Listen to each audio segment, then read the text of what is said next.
Bulletin के पेश करता है काकाजी वेडिंग मॉल वुमेन्स एक्सक्लूसिव, मोती गली, चौमोहल्ला पैलेस रोड, हैदराबाद। अस्सलाम वालेकुम, आदाब। मैं हूं मोहसिन और आप देख रहे हैं BBN न्यूज़। आइए शुरुआत करते हैं आज के खबरनामे की और नजर डालते हैं हेडलाइंस पर। कोरोना वायरस में आई नई तब्दीली से दुनिया भर में तशवीश, हाई अलर्ट पर तेलंगाना का महकमा सेहत। बरतानिया से आने वाले मुसाफिरीन की एयरपोर्ट पर ही हो रही जांच।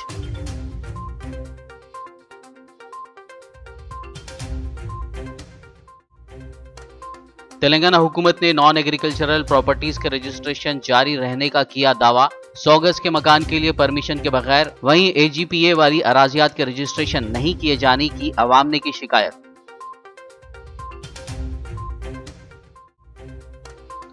हल्के असेंबली कारवान के तारामती के पास होगी तेलंगाना माइनॉरिटीज रेसिडेंशियल स्कूल की तामीर। सदर मजलिस असदुद्दीन ओवैसी ने रखा संग बुनियाद।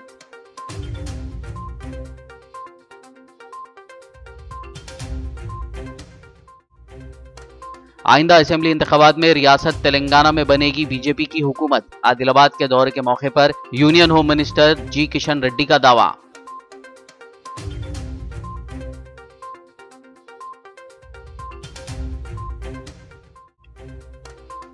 पुलिस पर बेजा रिमार्क्स करने से बाज रहे बीजेपी कायदीन। Cyberabad police commissioner VC Sajjanar ने कानूनी कार्रवाई की दी वार्निंग।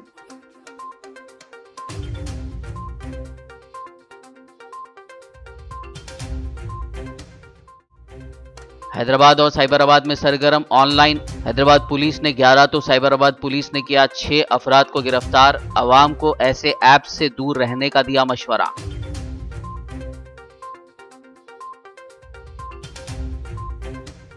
और अब खबरों की तफसील। बरतानिया में कोरोना वायरस में आई नई तब्दीली के साथ इसके बढ़ते हुए रुझान और फैलाव को देखते हुए तेलंगाना रियासत का महकमा सेहत हाई अलर्ट पर है। हैदराबाद के इंटरनेशनल एयरपोर्ट पर UK से आने वाले मुसाफिरीन की बर वक्त कोविड-19 की जांच की जा रही है और कोरोना की किसी भी अलामत पाए जाने पर उन्हें क्वारंटाइन में रखा जा रहा है। Director medical education Ramesh Reddy ने बताया कि मरकज़ी वजारत सेहत की जानिब से एडवाइजरी जारी किए जाने के साथ ही तेलंगाना का महकमा सेहत उन अफराद को भी तलाश कर रहा है जो गुज़िश्ता एक हफ्ते में बरतानिया से हैदराबाद पहुंचे हैं। उन्होंने बताया कि पुराना कोविड-19 वायरस अगर 30% फैलता है तो नई तब्दीली वाला ये महलिक वायरस 70% फैलने की सलाहियत रखता है, इसीलिए हम सबको एहतियात करने की ज़रूरत है। उन्होंने रियासत की आवाम को कोरोना से बचाव के लिए हुकूमत की जानिब से दी गई गाइडलाइंस पर अमल करने की अपील की। खासकर आने वाले त्योहारों के दौरान सोशल डिस्टेंसिंग का ख़ास ख्याल रखने का उन्होंने मशवरा दिया। कि आप 2-3 दिन से जो मीडिया में देख रहे हैं कि कोरोना वायरस जो है उसमें कुछ म्यूटेशन हुआ और उसके वजह से लंदन में, यूरोपियन कंट्रीज़ में काफ़ी हल्ला मचा हुआ है वहाँ पर।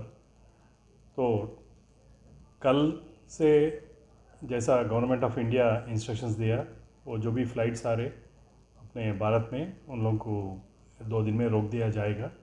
तो इस अंतर में जो भी फ़्लाइट्स आ रहे वहाँ से, जो भी लंदन से आ रहे सो अपने पैसेंजर्स है, उन लोगों को अपने एयरपोर्ट्स में ही टेस्ट कर रहे RT-PCR टेस्ट करके, अगर नेगेटिव है तो घर में क्वारंटाइन करते हैं उनको, अगर पॉजिटिव है तो फैसिलिटीज़ को जो भी है अपने ये कोविड का ट्रीटमेंट फैसिलिटीज़ है वहाँ पर शिफ्ट करते हैं।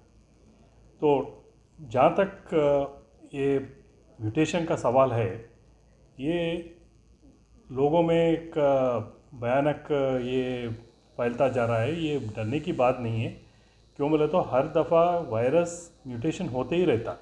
ये एक ही कोरोना में नहीं है, दूसरे भी इसके पहले अपना स्वाइन फ्लू जब आया था वो वैक्सीन, उसमें भी हर साल म्यूटेशंस होते रहते। Director medical education Ramesh Reddy ने कोरोना वैक्सीन के मुतालिक बताया कि तेलंगाना में पहले मरहले के तहत हेल्थ केयर वर्कर्स की निशानदेही करते हुए कोरोना वैक्सीन का देने का मंसूबा है, जबकि दूसरे मरहले में ज़ईफ़ अफराद और पहले से बीमार अफराद को तरजीह दी जाएगी। उन्होंने बताया कि जनवरी के दूसरे हफ्ते में कोरोना वैक्सीन टीका अंदाजी के इम्कान हैं। आप ये जो भी हाथ धोना या मास्क लगाना जो कर रहे, वो जैसा पहले कर रहे थे वैसा कंटिन्यू करने की ज़रूरत है। सर, ये पता लग रहा है जनवरी से वैक्सीन आने वाला है इंडिया, हैदराबाद। देखिए, अभी तक तो डेट का तो पता नहीं है, मगर जैसा अपने को मीडिया में रिपोर्ट्स आ रहे या साइंटिफिक उसमें रिपोर्ट्स आ रहे, काफ़ी जो अपन हैदराबाद में अपने इंडिया में जो वैक्सीन आने का सोच रहे अपन, वो पूरे भी 3rd फेज़ ट्रायल्स के लास्ट स्टेज में है और थोड़े तो ऑलरेडी परमिशंस के लिए भी इमरजेंसी अप्रूवल के भी लगाए सो है। तो शायद जल्द या जल्द आ सकता। और जैसा ऑलरेडी जानकारी है कि पहले ये हेल्थ केयर वर्कर्स को और फ्रंटलाइन वर्कर्स को देंगे और उसके बाद में 50 साल के ऊपर के उम्र वालों को और जिसके अंदर जिसको कोमॉर्बिडिटीज है लाइक सीवियर डायबिटीज़ है या दिल की बीमारी है, वैसे लोगों को आइडेंटिफाई करके उनको देने का सोच रहे। वो हिसाब से जो भी अपन स्टेप्स लेना वो पूरा तेलंगाना में रेडी है। जब भी अपने पास वैक्सीन आता, 1 या 2 दिन के अंदर अपन वैक्सीनेशन प्रोग्राम इफेक्टिवली चालू करके अपन दे सकते। तेलंगाना रियासत में नॉन एग्रीकल्चरल प्रॉपर्टीज़ के रजिस्ट्रेशन का अमल पुराने तरीक़ेकार से जारी है। इस सिलसिले में मेडचल मलकाजगिरी के सब रजिस्ट्रार SM हुसैनी मुजीब ने BBN चैनल से बात करते हुए तफसील बताई। उनका कहना है कि रियासत भर में आसानी के साथ रजिस्ट्री का अमल जारी है। दीगर जो आधार कार्ड की बात की गई थी उसको भी बर्खास्त कर दी है। आप स्टेट बैंक ऑफ इंडिया में जाके आपका चालान बनकर बेचने वाले खरीदने वाले यहाँ पर आ गए तो रजिस्ट्रेशन हो जा रहा।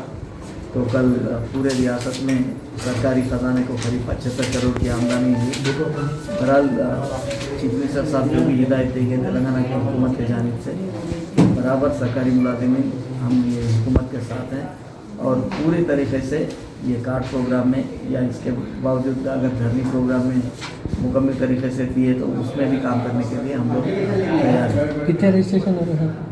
अभी कल मेरे ख्याल से करीब 2000 तक रजिस्ट्रेशन पूरे रियासत में हुए। ये दफ्तर में 32 हुए थे और आज भी करीब 10-12 डॉक्यूमेंट हुए अभी तक। तो बहरहाल खुशी की बात है, जो 3 महीने से काम रुका हुआ था आज मुकम्मल तरीके से वो काम हो रहा है। यह सरकार की मेहनतों का नतीजा है। पुराने हिसाब से रहेंगे? जी हाँ, पुराने कार्ड सिस्टम में हो रहा है। कोई दिक्कत नहीं है पब्लिक को? नहीं, अभी तक तो कोई परेशानी भी नहीं है क्योंकि स्पेशल ऑफिसर को भी डाला गया है यहाँ पर। हमारे मेडचल के DO साहिबा भी यहाँ पर है। हर दफ्तर को एक डिस्ट्रिक्ट ऑफिसर को डाले हैं चीफ मिनिस्टर साहब और यहाँ की हुकूमत।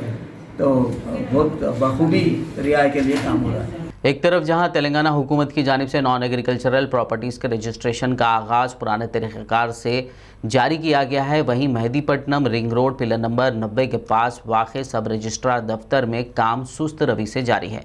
लोगों ने BBN से बात करते हुए कहा कि यहाँ रजिस्ट्री का काम नहीं हो रहा है और उन्हें 2 दिन बाद आने को कहा जा रहा है। अवाम ने बताया कि 100 गज या 120 गज के मकान की रजिस्ट्री करवाने में उन्हें दुश्वारियों का सामना है क्योंकि ओहदेदार मकान के परमिशन और दीगर दस्तावेजात पूछ रहे हैं। रजिस्ट्री कराने के लिए क्या बोले अभी आपको? रजिस्ट्री यहाँ पे नहीं हो रही बोल के बोले। अभी नहीं हो रही बोल रहे हैं? हाँ, 3 दिन के बाद आओ बोल के बोल रहे हैं। तो कुछ रीज़न बता रहे गवर्नमेंट ऑफिसर क्या? अभी कुछ भी नहीं बता रहे हैं। फिलहाल यही बोल रहे हैं कि रजिस्ट्री बंद है अभी, 3 दिन के बाद आओ, 4 दिन के बाद आओ बोल के फिर आ रहे हैं। कितने दिनों से आप यहाँ चक्कर काट रहे हैं? मैं तकरीबन 10 दिन से तो काट रहा हूँ। 10 दिन से आ रहे हैं? जी हो, नहीं हो रहा काम आपका? नहीं हो रहा काम। रजिस्ट्रेशन कराने आए, लंच आवर से है। अभी वहाँ पे सिस्टम पे सर्वर बिजी आ रहा। अब जो लोड चालन अब लोड नहीं हो रहा बोल के फिर कल आओ बोल के भिजा दे रहा। 3 घंटे आप? 3 घंटे से। तो क्या क्या चीज़ आप पूछ रहे हैं? आप घर का रजिस्ट्री कराने आए थे या ज़मीन का? घर का क्या क्या चीज़ आप पूछ रहे हैं? अब 100 अबव रहे तो LRS पूछ रहे, ये हम बिलो रहे तो नहीं पूछ रहे। परमिशन वगैरह कुछ पूछ नहीं पूछ रहे। 100 अबव रहे तो पूछ रहे, परमिशन भी पूछ रहे हैं। और हम चंद्रशेखर राव साहब को अच्छा जानता हूँ। मैं TRS का एक जनरल सेक्रेटरी, माइनॉरिटी सेल का मैं जनरल सेक्रेटरी था, समझे। तुम्हारे चंद्रशेखर राव को कोई जो एडवाइज कर रहे हैं वो गलत लोग एडवाइज कर रहे हैं। चंद्रशेखर राव साहब ऐसा एडवाइज को फॉलो नहीं कर। ये कैसी बात है कि चंद्रशेखर राव एडवाइज को फॉलो करें? हमको तो ये नहीं मालूम, मगर वो गरीबों के हक की बात करते कभी भी। आज ये गरीब सफ़र हो रहे हैं। इन लोग नए रूल्स, अभी नए रूल्स क्या पूछ रहे हैं? कोई डॉक्यूमेंट्स आ गया तो वो बता रहे हैं कि आपके पास परमिशन है क्या? 120 गज पे या 100 गज पे परमिशन वो लाएगा तो कहाँ कितना छोड़ देंगे और कितना बनाएंगा? तो उसके लिए परमिशन 100 से 150 गज पे आपको लागू नहीं होना चाहिए, क्योंकि ये आपका खुद का गाइडलाइन है। भाई 100 गज पे आपको परमिशन कहाँ है? परमिशन लेने का क्या ज़रूरत है? बोलो 100 गज पे परमिशन ले लिया तो क्या बनाएंगे? कितना साइड बैक कितना छोड़ना चाहिए बताओ? हैं। आप जब परमिशन लेता हो फायर ब्रिगेड के जाने के लिए हो रहता है, क्योंकि आग उग लग गया तो उसको बुझाने के लिए फायर ब्रिगेड जाना, तो 100 गज में पूरा फायर ब्रिगेड फिरा देंगे क्या वो हैं? तो ये गवर्नमेंट का बहुत फॉलोअर है और हम चंद्रशेखर साहब से गुजारिश करता हूँ कि आप जल्द से जल्द ये जो पब्लिक सफ़र हो रही उसको आप ये ऐसा कोई काम मत कीजिए। जो भी आपका है ना, ये क्या है, इससे रेवेन्यू जनरेट होता है। और क्या है मालूम, जो आपने ये रियल इस्टेट है, रियल इस्टेट से जितना बेनिफिट है कोई भी उससे नहीं है, क्योंकि रियल इस्टेट से आपको वो रजिस्ट्री कराने आता है, वो तो आपसे कोई पैसे तो नहीं पूछता है ना, आपको रजिस्ट्री का पैसा देता है जो भी आप रखें। हाँ, कुछ ऐसा है आप उसमें चेंजेस, आप जैसे PTI नंबर करें तो आप PTI नंबर को अब क्या करें, हम अभी बल्दिया को गया था, बल्दिया से बताए तो अभी रजिस्ट्री ऑफिस से हम लोगों को गाइडलाइन नहीं आई चेंज ऑफ नेम कैसा कराना। उनको गाइडलाइन नहीं आने से हम कैसा कराना उसको चेंज ऑफ नेम। हाँ, अब चेंज ऑफ नेम, हम बच्ची की शादी है, अब अगले को हमको रजिस्ट्री करना है, अब आप बोलेंगे चेंज ऑफ नेम करा के आओ तो हम रजिस्ट्री करेंगे, तो शादी उसकी रोक देना। उसने कार्ड बांट चुका है, हर चीज़ कर चुका है। हाँ, उसकी हर परेशानी है, आप पब्लिक का परेशानी को तो दूर करो। चंद्रशेखर राव साहब से और गुजारिश करता हूँ कि ये सब फालतू चीज़ें इसको निकाल दीजिए। जय हिंद। जिले सिंगारेड्डी के जहीराबाद में एग्रीकल्चरल लैंड का AGPA करवाने वाला एक शख्स अब अपनी ज़मीन फ़रोख्त करना चाहता है। ताहम मुताल्लिक़ा अहदेदार इसे बता रहे हैं कि वेब पोर्टल पर AGPA का कॉलम ही दस्तयाब नहीं है, इसीलिए उन्हें इंतज़ार करना पड़ेगा। शेखापुर के रहने वाले ज़हीर ने बताया कि उनके घर पर शादी है और उन्हें रकम की अशद ज़रूरत है, जिसे पूरा करने वो अपनी ज़मीन फ़रोख्त करना चाहते हैं जो AGPA तकमील शुदा है। उन्होंने हुकूमत से GPA और AGPA के मुतालिक मौजूदा मसाइल को हल करने की अपील की। हम जो है सुना ज़मीन लिए हैं, AGPA कर लिए हैं, हम भी जो है सुना एक दूसरे को सामने बेचे हुए हैं। AGPA का जो है सुना हम रजिस्ट्री करने का तो रजिस्ट्री नहीं हो सकता, वो फिर जाके हम रजिस्टर को पूछे तो उन्होंने क्या बोल रहे AGPA का भी जीवन यहाँ बोल के बोल रहे। और हम MRO साहब से भी मुलाकात की है, उन्होंने भी क्या बोल रहे थे हमारे ऊपर से ऑर्डर्स नहीं है, हम नहीं कर सकते बोल रहे। फिर RDO साहब के पास भी गए, वहाँ भी वही बात है। हम जो है सुना सामने हमारे पास घर में शादियाँ हैं, हम बेचे, हमको पैसों की ज़रूरत है, तो सामने रजिस्ट्री नहीं हो रही, लिहाजा उसने इसको जल्द से जल्द इसको एक्शन लेके हमको हमारा मसले को हल करे सरकार। पूरा हमारा नहीं, पूरे हमारे तालुक़े का है मसला, तेलंगाना का है। ऐसे कानून को दूर करते हुए हमको जल्द से जल्द हमारे को ये आसान करे तो बहुत बेहतर है बोल के मैं इतना कहते हैं। मैं शुक्रिया। हल्के असेंबली कारवान के इब्राहिम बाग तारामती के पास Telangana minorities residential school for boys की नई इमारत के लिए आज सदर मजलिस असदुद्दीन ओवैसी ने संग बुनियाद रखा।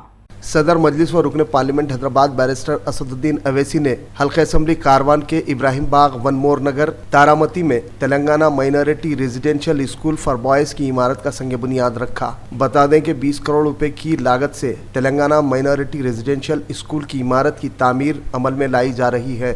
इस तकरीब में रुकन असम्बली कारवान कौसर मुहिद्दीन, मुतल्लिका अहदेदारों, कारवान डिवीज़न के 9 मुंतखबा corporator Swamy Yadav, Nanal Nagar division corporator Mohammed Naseeruddin, 9 मुंतखबा कारपोरेटर गोलकुंडा मोहम्मद फरीद, नुमाइंदा कारपोरेटर लंगर हाउस वजीहुज़्ज़मा सिद्दीकी, नुमाइंदा कारपोरेटर टोली चौकी मोहम्मद फरहान और स्टैंडिंग कारपोरेटर्स अजीज़ खान पठान, राजेंद्र यादव के अलावा दीगर मौजूदीन मौजूद थे। इस दौरान सदर मजलिस और रुकन पार्लियामेंट हैदराबाद बैरिस्टर असदुद्दीन अवैसी व दीगर की गुलपोशी की गई। असदुद्दीन अवैसी ने इमारत के प्लान और तामीराती अमल के मुतालिक अहदेदारों से तफसीलात से वाकिफियत हासिल की। वाज़ेह रहे कि कायदे मजलिस बैरिस्टर असदुद्दीन अवैसी ने अक़लियतों को मेयारी तालीम के जेवर से आरास्ता करवाने के लिए रियासती हुकूमत से नुमाइंदगी की थी।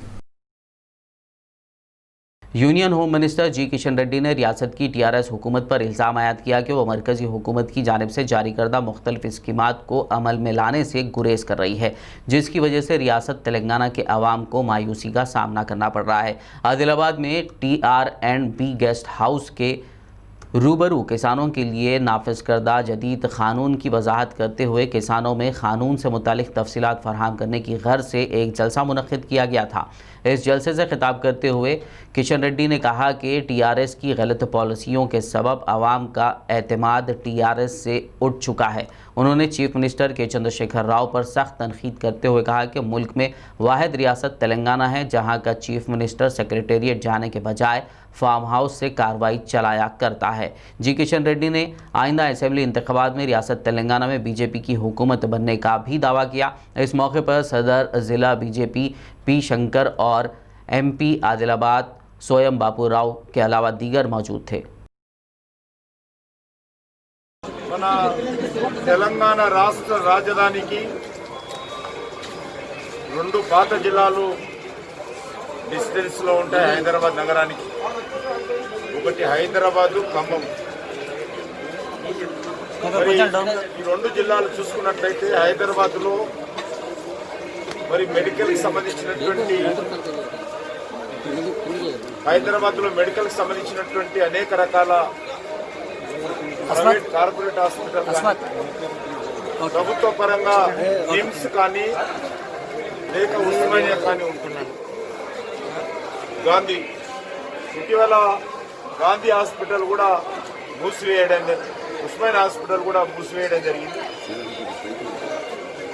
ఈరోజు చాలా వెనుకబడిన ప్రాంతము, పేద ప్రజలు, గిరిజన ప్రజలు ఉండేటువంటి ఆదిలాబాద్లో ఏదైనా ఒక సీరియస్ కేసు అనారోగ్యానికి గురైతే వెంటనే వాళ్ళు హైదరాబాద్ లాంటి పట్టణానికి తీసుకెళ్లి ట్రీట్మెంట్ చేయించాల్సినటువంటి పరిస్థితి వస్తుంది. Cyberabad police commissioner VC Sajjanar ने बीजेपी कायदीन व दीगर को पुलिस पर बेजा गैर शाइस्ता रिमार्क्स करने से बाज रहने की तलखीन करते हुए कानूनी कार्रवाई की वार्निंग भी दी। पुलिस कमिश्नर वी सज्जनार ने मीडिया से खिताब करते हुए बीजेपी के कायदीन को मुतनब्बे किया कि वो महकमे पुलिस पर रिमार्क्स करने से बाज रहें। उन्होंने तल्ख अंदाज में उन्हें ख़बरदार किया और इस तरह की गैर जिम्मेदाराना अल्फाज के इस्तेमाल से बाज रहने की तलखीन की। खबरनामे में फिलहाल लेंगे एक ब्रेक, मुलाकात होगी इस छोटे से ब्रेक के बाद।